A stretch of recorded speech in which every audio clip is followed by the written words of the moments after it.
Não explica demais, ignora. Agora ela vai dar mais umas brincadas ou não, como diria o Caetano.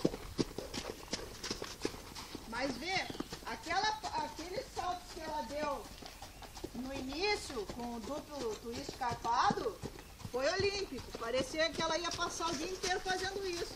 Agora, quando tem um ambiente adequado, como que ela resolveu lá logo? Tomou-lhe um sustinho, mas tá, nota 10 estrelinha. O tempo entre o que ela ficou agitada e o que ela tá já pensando é recorde. Eu gosto demais disso.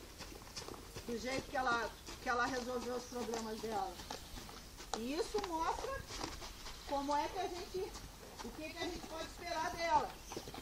A ela que vá resolvendo as charadas e me procurando para resolvê-las.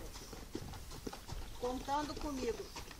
Olha para o teu cavalo e vê se ele pode contar contigo. Vê se ele acredita que possa contar contigo. Obrigada.